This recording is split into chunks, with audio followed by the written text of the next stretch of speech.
제가 먼저 읽겠습니다. 바리새인과 사두개인들이 와서 예수를 시험하여 하늘로부터 오는 표적 보이기를 청하니 예수께서 대답하여 이르시되 너희가 저녁에 하늘이 붉으면 날이 좋겠다 하고 아침에 하늘이 붉고 흐리면 오늘은 날이 굳겠다 하나니 너희가 날씨는 분별할 줄 알면서 시대의 표적은 분별할 수 없느냐. 악하고 음란한 세대가 표적을 구하나 요나의 표적밖에는 보여줄 표적이 없느니라 하시고 그들을 떠나 가시니라.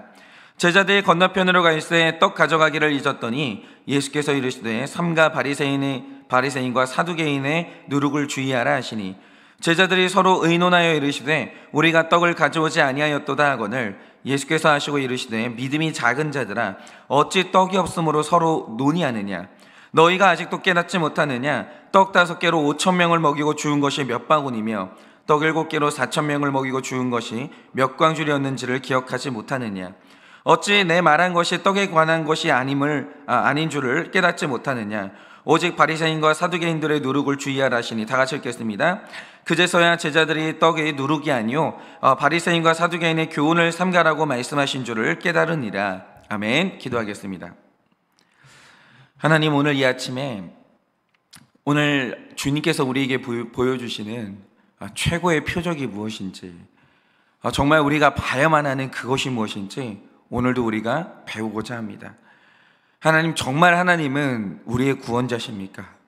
예수님이 정말 우리의 구원자가 맞습니까? 그것을 증거하는 표적은 무엇입니까? 오늘 그것을 보고 깨달아 예수님을 영접하는 하루가 될 수 있도록 은혜를 더하여 주시옵소서. 믿사오며 살아계신 예수님 이름 받들어 기도드립니다. 아멘. 네, 아시는 분들은 다 아시겠지만 저랑 제 아내는 10살 차이가 납니다. 그래서 제 아내는 어떤지는 모르겠지만 저는 이제 나이 차이가 좀 난다고 해서 제 아내랑 말이 통하지 않는다거나 심각한 세대 차이를 느끼진 않습니다. 그런데 유독 결혼하고 나서 한 군데에서 좀 세대 차이를 느낀 적이 있는데 그게 뭐냐.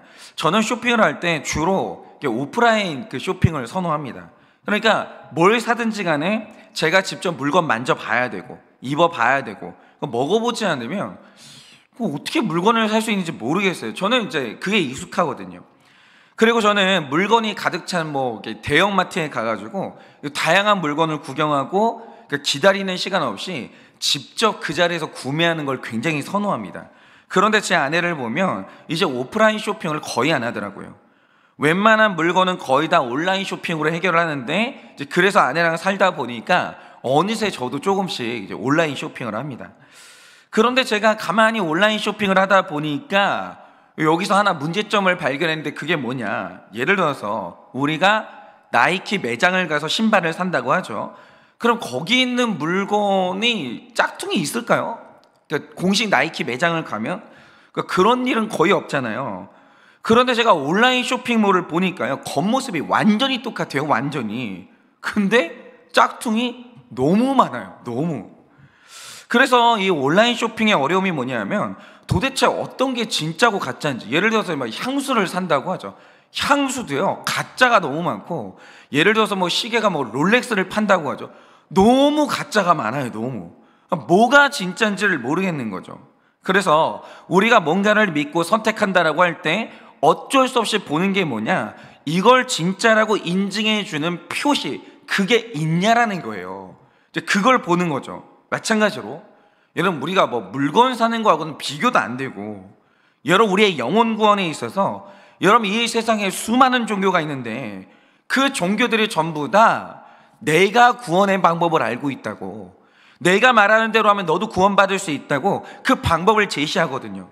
그런데 저는 세상에서 가장 황당한 게 종교다원주의거든요. 여러분, 이들이 말하는 게 이겁니다.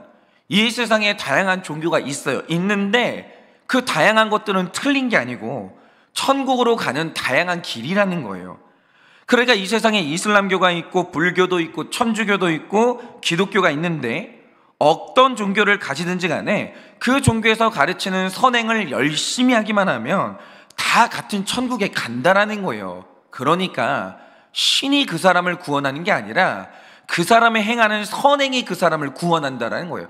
그러니까 어떤 종교를 믿어도 심지어 도덕적으로 살 수 있으면 종교가 없어도 구원을 받는다라는 거예요. 그런데 여러분, 이거는 완전히 속임수입니다. 왜냐? 우리가 이제 저는 안 겪었지만 이게 우리나라 어른들이 일제시대를 겪었는데, 일제시대가 딱 되니까 그러자 같은 시대에 친일파가 나타났고 또 동시에 독립투사들이 나타났어요.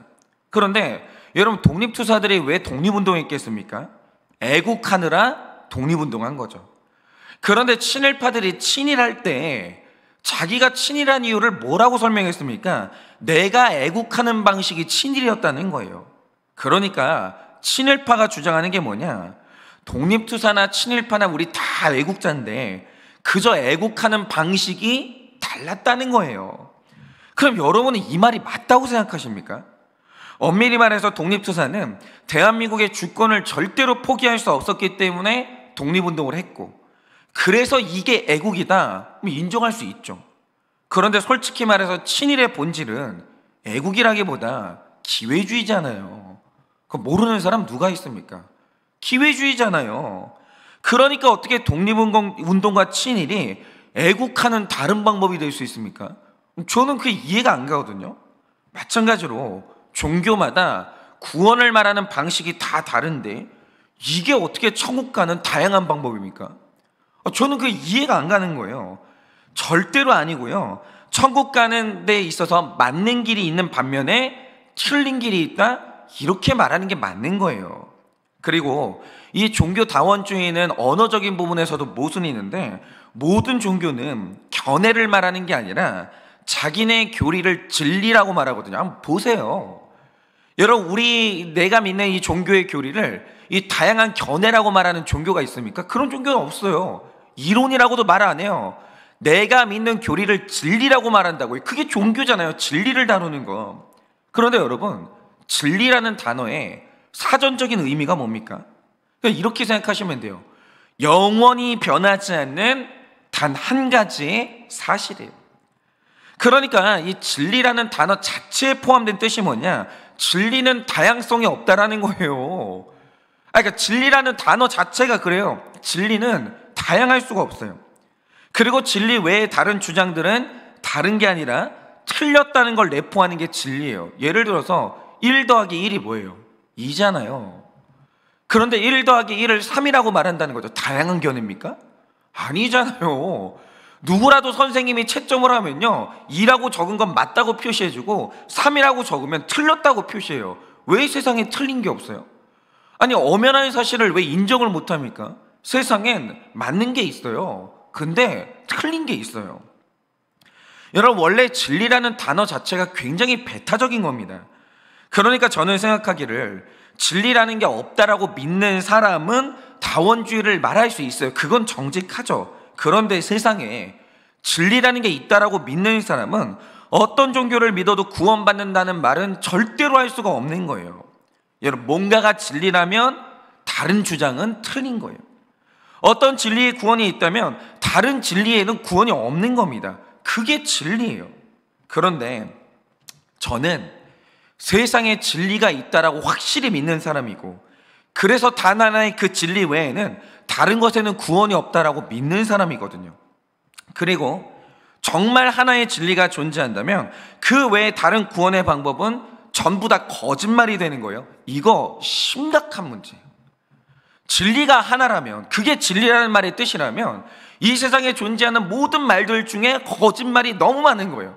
그 중에 하나가 진리라는 거죠. 그걸 붙들어야 구원을 받는 거예요. 그러면 여기서 중요한 게 뭐냐?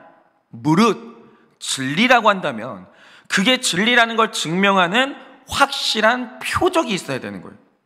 그래서 오늘 바리새인과 사두개인들이 표적을 구하는데, 진리를 구하는 사람이 표적을 구하는 것 자체는 절대로 나쁜 게 아니에요. 그렇죠. 내 영원한 운명이 달린 문제인데 누가 진짜 하나님인지, 뭐가 진짜 종교인지, 뭐가 진리인지 표적을 따져봐야죠. 그걸 왜 안 따져요? 표적을 구하는 건 절대로 나쁜 게 아닙니다.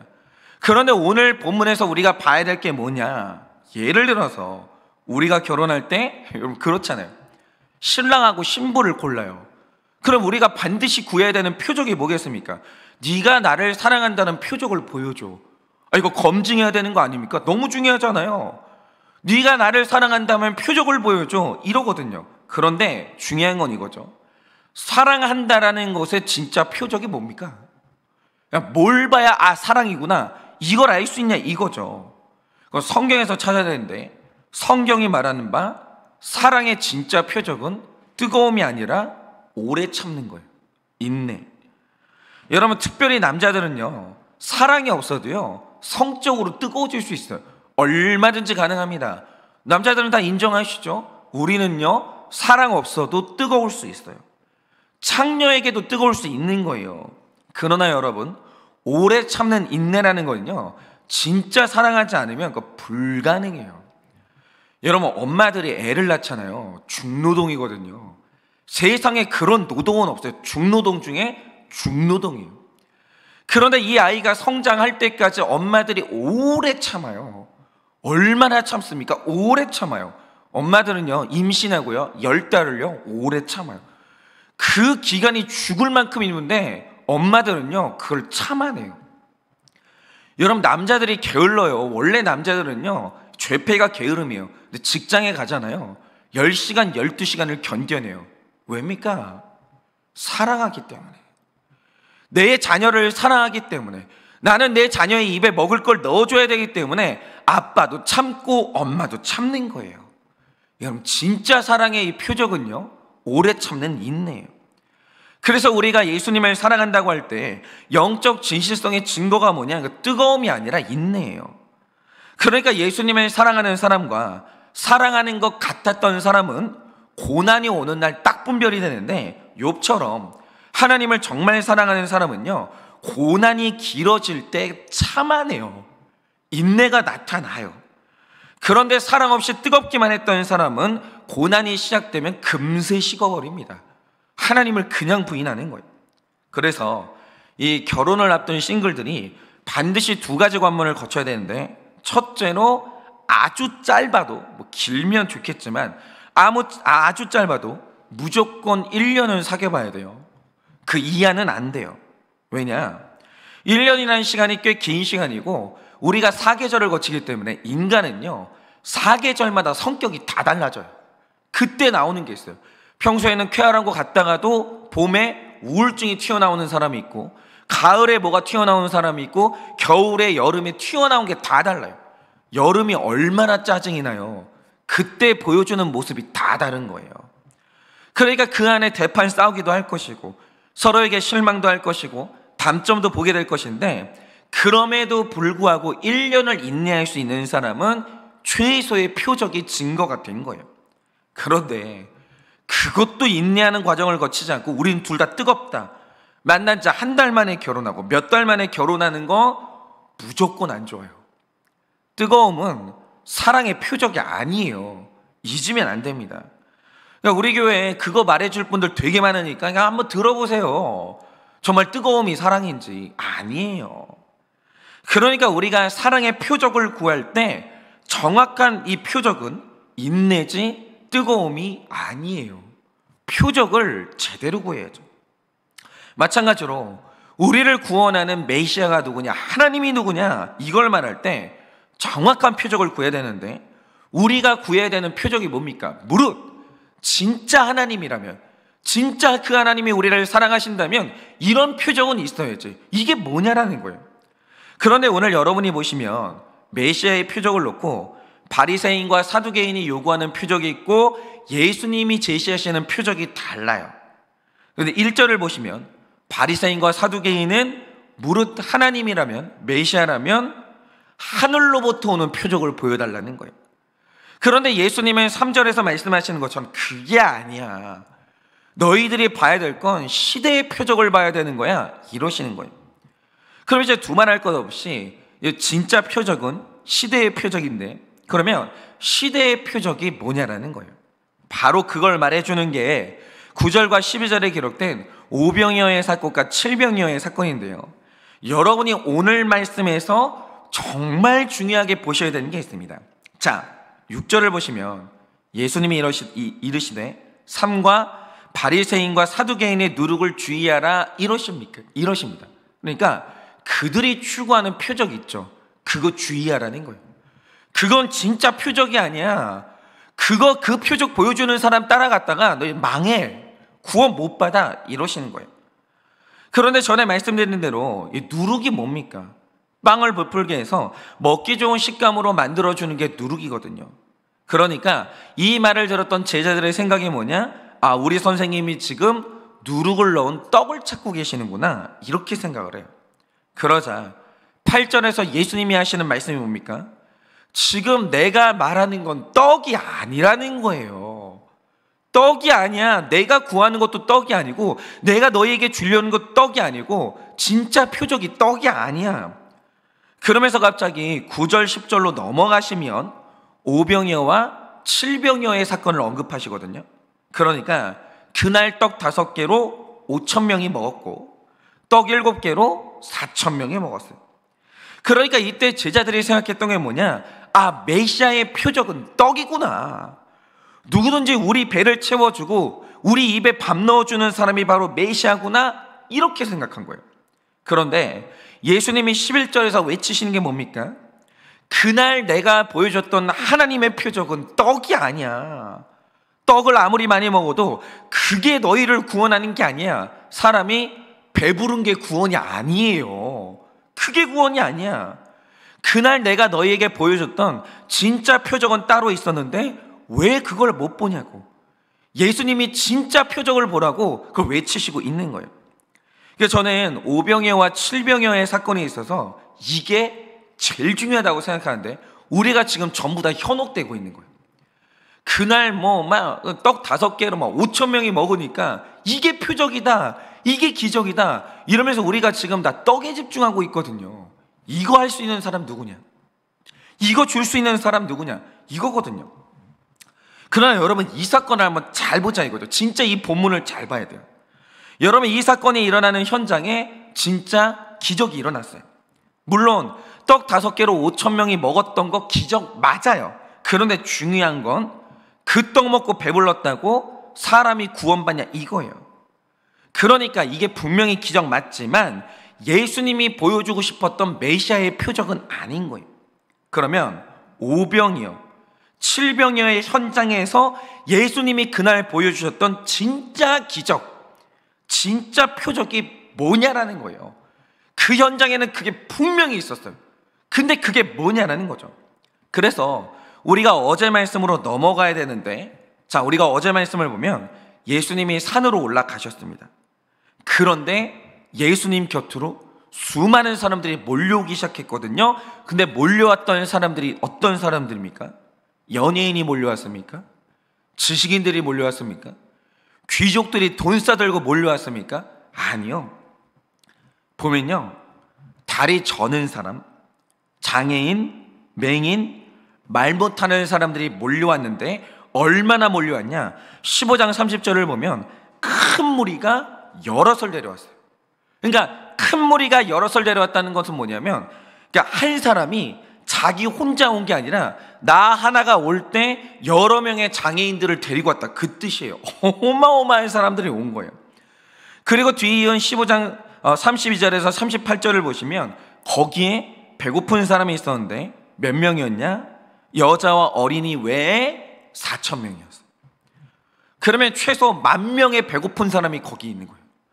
거짓대 10,000명이 있는 거예요. 그러면 여러분 생각을 해보세요. 우리 옆에 고민이 있는 사람, 그 사람이 하나 혹은 2명이 있다고 하죠. 그러면 우리 그 사람이 이게 부담스럽진 않아요. 그 정도는 나도 감당할 수 있고 수용할 수 있습니다. 그런데 내 옆에 자꾸 소문을 듣고 사람들이 몰려오는데 조현병 환자가 오고 경계성 인격장애 환자가 오고 우울증, 공황장애 환자가 저 권사님, 저 장로님 만나면 우리 산대 몰려와요 자꾸. 그런데 너무 큰 무리가 여러 명을 데려오기 시작하는 거예요. 여러 명.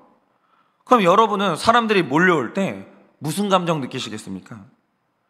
또 우리가 내 옆에 배고픈 여자와 아이가 있다고 하죠. 우리 그 정도 감당하죠. 한 끼, 2끼 먹이는 거 뭐가 힘들어요. 그냥 막말로 식탁에다 숟가락 하나 더 얹으면 되는 거 아닌가, 이 정도 감당할 수 있죠. 기분 좋게 밥 살 수 있어요. 그런데 제가 얼마 전에 보니까 한 10년 전에 강호동 씨가 모교에 찾아가서 씨름부 회식을 시켜줬거든요. 여러분은 전설의 씨름부 회식을 아십니까? 그러니까 배고픈 씨름부 30명이 고기를 먹었는데, 여러분 씨름부원들이 배가 고플 때 고기를 먹으면 얼마나 먹는 줄 아십니까?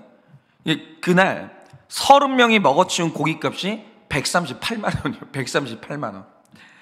그런데 10,000명은 상상할 필요도 없고요.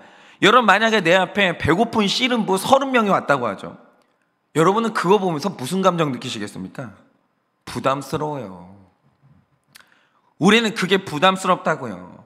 그러니까 우리가 내 능력으로 감당할 수 있는 사람들을 만났다 그러면 착해질 수 있어요. 누구나 다 착하게 살 수 있어요. 그런데 규모적으로 혹은 윤리적으로 내가 감당이 안 되는 사람을 만났다, 성폭행범을 만나고 사기꾼을 만났다, 그때 우리가 느끼는 감정이 뭐겠습니까? 그때부터 우리는 부담감을 느끼고 혐오감을 느껴요. 내가 감당할 범위를 넘어가면요 그게 안 되는 거예요. 그러니까 우리의 결혼 생활이 깨지는 이유가 뭔지 아십니까? 상대방의 단점이 내가 수용할 수 있는 범위를 넘어서는 순간 어느 날 사랑해서 결혼했는데 혐오스럽고 부담스러워요. 수용이 안 돼요. 그러니까 공동체가 깨지고 가정이 깨지는 거예요. 내가 수용을 못해요. 우리는요 불쌍한 사람 보면서 부담스러워요. 죄 지은 사람 보잖아요. 혐오스러워요. 우리가 다 그렇습니다. 그런데 여러분이 어제 말씀을 보시면 감정 없이 읽으시면 절대 안 되는데, 예수님 곁에 이런 사람들이 우글우글 몰려들어요. 도저히 수용이 안 되는 죄인들이 때로 몰려오고요, 장애인, 그 아픈 사람들 때로 몰려오고요, 사람들이 배가 얼마나 고픈지 예수님만 계속 쳐다보고 있어요. 그러니까 재력가나 배울 사람이나 연예인들이 몰려든 게 아니라 정말 이상한 사람들이 몰려오는 거예요. 그리고 32절 이하를 보면 배고파서 이 걸을 힘이 없는 사람 10,000명이 예수님 곁에 있는 거예요. 그런데 만약 제 곁에 이런 사람들이 몰려왔고 이들이 지금 나한테 뭔가를 해결해 달라고 하면서 나를 쳐다보고 있다? 전 도망갑니다. 부담스러워요. 저는 부담스러워요. 그리고 내가 만약 이걸 감당하려고 시도하면 저는 공황장애에 걸릴 거예요. 저는 감당이 안 됩니다. 그리고 이렇게 아픈 사람들 중에는 반드시 성격 좋고 예의 바른 사람만 있는 게 아니라 아픈 사람들은 꼬여있는 사람이 있고 날카로운 사람이 있거든요. 그런데 내가 기껏 도와주다가 고마운 줄을 모르고 완전히 꼬여가지고 내가 정말 힘들게 밥 주는데 고기도 달라는 사람이 있어요. 얻어먹는 주제에 불평하는 사람도 있어요. 저는 그런 인간들은 혐오스러워서 저는 못 섬깁니다. 생색이 나가지고 수용이 안 되는 거예요. 여러분은 어떠십니까? 저는 그거 안 됩니다. 그런데 만약 예수님이 저 같은 인간이었다고 해요. 저 같은 인간. 이 복음서에 기록된 이 지도자가, 인간 지도자가 저 같은 인간이었다고 하죠. 그러면 몰려드는 장애인들과 배고픈 사람들이 부담스러웠을 거예요. 그리고 혐오스러웠을 거예요. 그러면 어떤 일이 일어났겠습니까? 그날 예수님이 무책임하게 도망치셨겠죠. 만약에 예수님이 그 무리를 보면서 부담스럽고 혐오감을 느꼈다? 아무 일도 안 일어나는 거예요. 그들은 여전히 배고팠을 것이고 그들은 여전히 이 질병의 고통을 받았을 거예요. 그런데 그날 예수님이 도망치지도 않았고요, 오히려 10,000명을 힘써 먹이시는 역사가 일어났다는 거죠. 한 명 한 명 힘 닿는 데까지 고쳐주셨는데 성경을 보면요, 예수님이 얼마나 열심히 고쳐주셨는지 피곤했다고 기록하고 있어요. 그런데 이 피곤했다는 말의 뜻이 뭐냐면 걷지도 못했다는 거예요. 고쳐주느라. 예수님이 절대 포기하지 않았어요. 한 명도 혐오감을 느끼지 않았어요. 다 용서했고 다 고쳐줬고 다 먹였어요. 그럼 보세요. 그럴 수 있었던 진짜 이유가 뭡니까? 힘이 있어서예요? 능력이 있어서요? 다시 말씀드릴게요. 능력이 있어도 혐오스럽잖아요. 못 섬겨요. 그럴 수는 없는 거예요. 그런데 이 모든 게 어떻게 가능했겠습니까? 32절에 이 모든 기적을 가능하게 하는 진짜 표적, 진짜 기적이 기록되어 있는데 이렇게 기록하고 있습니다. 예수께서 제자들을 불러 이르시되 내가 무리를 불쌍히 여기노라, 이렇게 기록하고 있어요.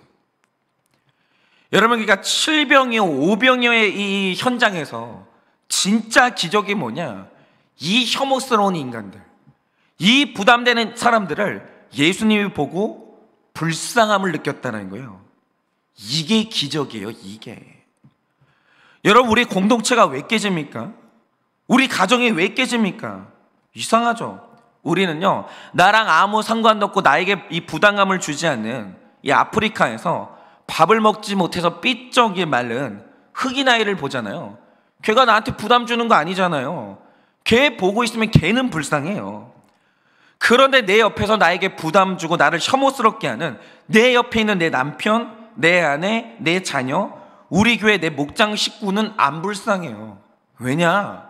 혐오스럽거든요. 부담스럽거든요. 부담감을 느끼는 순간 우리는 안 불쌍해요. 내 자녀라도, 내 배우자라도, 같은 교회 식구라도 우리는 안 불쌍해요. 볼 때마다 열받는 거예요. 그런데 불쌍한 마음이 안 생기면 어떻게 되냐? 유지 못합니다. 가정이 회복되는 기적도 없고 서로 사랑하는 기적도 안 일어나는 거예요. 안 불쌍하잖아요. 끝나는 거예요. 이 사람이 고통받고 있고 수고하고 땀 흘리고 있는데 안 불쌍하다. 아무 일도 안 일어나는 거야. 아무 일도. 그러니 이 불쌍히 여기라는 말의 헬라어가 스플랑크 니조마이라는 이 헬라어인데, 그런데 이 구속사에서 이 단어가 핵심적인 단어예요. 왜냐? 스플랑크 니조마이, 예수님이 불쌍한 감정을 느낄 때마다 그 현장에서 기적이 일어나요. 이상하죠? 능력이 있다고 기적이 일어나는 게 아니에요. 예수님이 불쌍히 여길 때마다 거기에서 기적이 일어나요. 사람이 살아나고 배고픈 사람이 먹어요. 그런데 예수님은 단 한 번도 바리새인과 서기관을 향해서 불쌍한 감정을 느낀 적이 없거든요. 이 단어가, 불쌍함이라는 이 단어가 바리새인하고 연결된 적이 없었어요. 그래서 일어난 일이 뭐냐? 바리새인이 있는 현장에서 기적이 일어난 적이 한 번도 없어요. 한 번도. 그러니까 이런 거죠. 힘이 있다고 기적이 일어나는 게 아니에요. 바리새인들이 구하는 하늘의 표적이 바로 이거예요. 기적을 보여달라는 거예요. 근데 예수님이 말씀하시는 게 뭐냐? 나는 너희가 안 불쌍해. 그러므로 보여줄 기적이 없다라는 거예요. 안 불쌍한데 내가 왜 기적을 베풀어야 돼? 바로 이거예요. 그러니까 우리가 기도할 때 진짜 표적을 잘못 구하는데요, 우리는 맨날 기적을 구해요. 합격시켜달라, 건강하게 해달라, 돈 벌게 해달라, 이런 기도 구하거든요. 물론 이것도 때로는 너무 간절하고 중요한 기도가 맞아요. 그런데 그렇게 원하는 대학 가서 예수 떠나는 사람 얼마나 많습니까? 또 아플 때는 간절히 기도하다가 낫고 건강을 찾으니까 그 즉시로 주말에 등산하고 주말에 골프 치러 가는 사람이 얼마나 많습니까? 여러분, 돈을 쌓아놓고 있다고 그게 우리를 구원하는 게 아니에요. 여러분, 우리 같은 죄인이 진짜 구원을 받으려면 예수님에게 나타나야 되는 진짜 표적이 필요한데, 그게 뭐냐?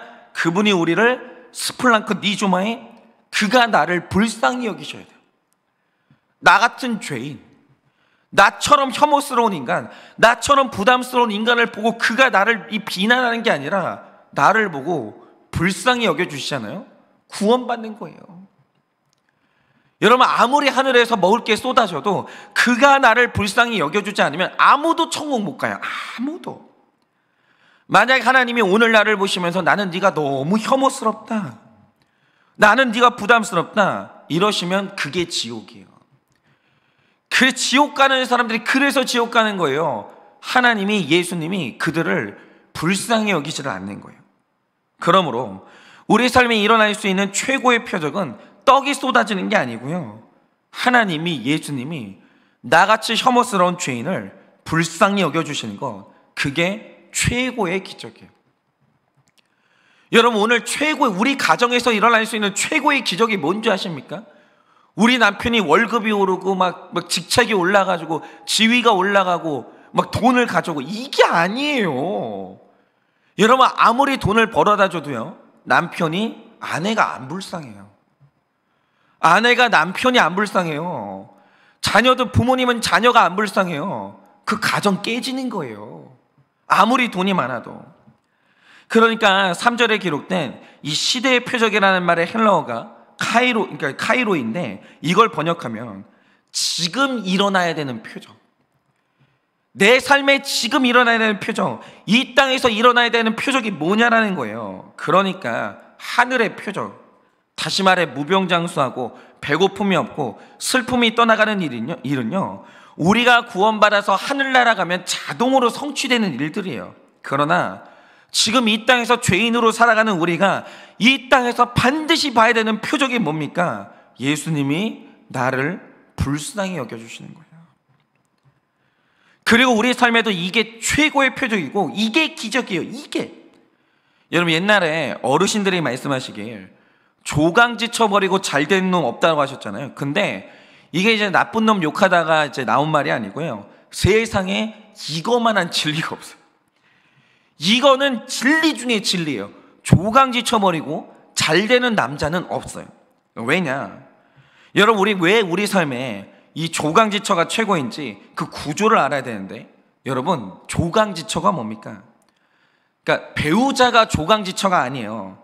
제가 이제 국어사전을 보니까 이 조강지처의 뜻이 이런데, 몹시 가난하고 천할 때 고생을 함께 겪고 온 아내, 이게 조강지처. 아무나 조강지처가 되는 게 아니에요. 무릇 조강지처는 내가 가난하고 천할 때 같이 고생했던 그 사람, 이게 조강지처예요. 그런데 인간의 일생에서 몹시 가난하고 천하고 고생하는 때가 언제입니까? 그 젊을 때예요. 저도 그랬지만 젊을 때 제가 올라갈 수 있는 최고의 자리는 부목사거든요. 근데 부목사의 고생은 뭐냐면, 박봉도 박봉이지만 신분이 불안정해요. 그래서 이제 앞길을 알 수가 없는 사람이 부목사들인데, 그래서 몹시 가난하고 천하고 고생하는 게 부목사거든요. 그런 부목사를, 그리고 사회 초년생을 어떤 여자가 자기 남편으로 선택을 해준 거예요. 이 사람하고 결혼하면 고생할 게 뻔하거든요. 나를 사랑해서 나와 결혼을 해준 거예요. 그리고 나랑 같이 고생하면서 이런 나를 불쌍히 여겨준 겁니다. 그러니까 다른 건 다 필요 없고, 어떤 여자가 아무것도 없는 젊은 나를 선택했다, 그러면 그 여자가 세상에서 가장 착한 여자인 거예요. 나 아무것도 아닐 때 나를 사랑해준 그 여자, 내가 말단에 있을 때 나를 사랑해서 결혼해준 그 여자, 내가 젊을 때 만났던 그 첫 여자, 그 여자가 세상에서 제일 착한 여자예요. 다른 여자는 없어요. 바가지를 긁어도 그 여자가 제일 착한 여자예요. 그런데 이제 남자들이 나이 들면 지위가 올라가죠. 사업도 성공을 하면서 돈을 번단 말이죠. 그러면 미련한 남자들이 하는 치명적인 실수가 뭐냐? 내가 수준이 올라갔으니까, 내가 여전히 아무것도 몰라서 너랑 결혼했는데, 내가 이제 수준이 올라갔으니까 이제 나는 예쁘고 세련되고 학벌 있는 여자랑 좀 살아야 되겠다, 내 수준에 맞는 여자 좀 만나야 되겠다, 이러면서 조강지처를 버려요. 그리고 성공했을 때 만난 여자랑 결혼을 해요. 근데 보세요, 그 남자가 아무것도 아닐 때는 쳐다도 안 보다가 성공하니까 남의 남편 뺏는 여자가 있다라고 하죠. 그 여자가 세상에서 제일 악한 여자예요. 그러니까 조강지처를 벌이는 남자들의 구조가 뭐냐? 나를 불쌍히 여겨주는 세상에서 가장 착한 여자 버리고 남의 것이나 탐하는 세상에서 가장 악한 여자랑 재혼하는 게 바람피는 사람들의 구조예요. 그런데 여러분, 그렇게 되면요, 그 인생이 산채로 지옥에 떨어지는데, 진짜 악한 남자, 진짜 악한 여자랑 한 집에 사는 건요, 심장을 후벼 파는 고통의 나날이에요. 저는 그런 분들하고 신방을 해보잖아요. 1시간 단위로 사람을 미치게 만들어요. 1시간 단위로. 내 예전의 아내가 못 배웠을 수 있어요. 뭐 가진 게 없을 수도 있어요. 그 여자 진짜 착했거든요. 그런데 좀 똑똑하다고 예쁘고 젊다고 그 여자 버리고 이제 그 사람이랑 결혼했는데 1시간 단위로 사람을 미치게 만드는 거예요. 그런데 이렇게 고통받다 보면 나중에 생각나는 게 누구냐? 내가 힘들 때 나 불쌍하게 여겨줬던 내 조강지처 생각나는 거예요. 그게 어리석은 거죠. 그러니까 이 구조를 보면요, 나를 불쌍히 여겨주는 그 조강지처를 버리고 잘 될 수가 없는 거예요. 행복할 수가 없는 거예요. 이 세상에서 제일 좋은 사람이 누구냐? 나 불쌍한 줄 아는 사람, 그 사람이 최고예요. 그러니까 우리 삶의 진짜 구원의 표적이 뭐냐? 나를 불쌍히 여겨주시는 예수님이 계시고, 나를 불쌍히 여겨주는 공동체가 있고, 젊은 시절에 불쌍한 나를 사랑해준 내 조강지처, 내 남편이 있고, 그러면 그게 내 삶에 일어날 수 있는 최고의 축복이에요. 이미 그 사람은 구원받은 표적을 본 거예요. 근데 그게 최고인 줄을 모르고 하늘의 표적처럼 떡 주고 건강 준다고 무당 찾아고 하늘에서 내려온 것 같은 여자와 남자를 찾아다 떠나면 그날로 예수님의 불쌍히 여겨주심이 내 삶에서 떠나가고 지옥이 시작되는 거예요. 그러니 여러분, 오늘 이 땅에서 나 같은 죄인이 하나님께 받을 수 있는 최고의 기적, 최고의 표적이 뭐겠습니까? 불쌍히 여김받는 거예요. 예수님께 불쌍히 여김받는 것이고, 나를 불쌍히 여겨주는 아내와 남편, 공동체를 만나는 거예요. 그게 내 삶에 보여주시는 최고의 표적인 줄을 깨달아 나의 예수님, 나의 교회, 나의 가정을 누리시는 그 하루 되시기를 예수님의 이름으로 축원을 드립니다. 제가 이 시간에 기도하고 축도하고 마치겠습니다. 기도하겠습니다. 주님, 제가 죄인입니다. 하나님, 이 죄인이 떡을 먹으면 죄가 해결됩니까? 이 죄인이 넓은 집에 살면 그게 해결이 됩니까? 하나님, 오늘 죄를 짓고 살아가는 내가 이 죄를 해결하는 방법은 예수님이 나를 불쌍히 여겨주시는 기적이 일어나는 것입니다. 혐오스러운 나를 불쌍히 여겨주시는 그 은혜, 그 은혜가 최고의 표적인 것입니다. 주님, 오늘 우리가 도대체 무슨 표적을 구하고 있습니까? 만약 오늘 내가 내 삶에 나의 죄를 불쌍히 여겨주시는 예수님을 만나고, 오늘 나의 이 비천하고 비루한 모습을 불쌍히 여겨주는 배우자를 만나고, 이런 나를 품어주는 불쌍히 여겨주는 공동체를 만났으면 나는 오늘 최고의 표적을 본 것입니다. 그러니 주님, 오늘도 하나님 앞에서 나를 불쌍히 여겨주시는 하나님 앞에 이제 나는 볼 표적을 다 봤다라고 감사하는 우리가 되게 하여 주시고, 나를 이 불쌍히 여겨주시는 배우자와 나를 불쌍히 여겨주는 이 공동체로 인해 감사하고 만족하는 하루를 살 수 있도록 주님이 은혜를 허락하여 주시옵소서. 지금은 우리 주 예수 그리스도의 은혜와 하나님 아버지의 그 크신 사랑과 성령님의 위로하시고 교통하여 주시는 그 역사하심이 다른 그 어떤 표적이 아니라 나를 불쌍히 여겨주는 그 하나님과 그 사람들을 사랑하기를 원하는 사랑하는 우리 모든 성도님들의 머리 위에 지금으로부터 영원 무궁토록 함께 있을지어다. 아멘.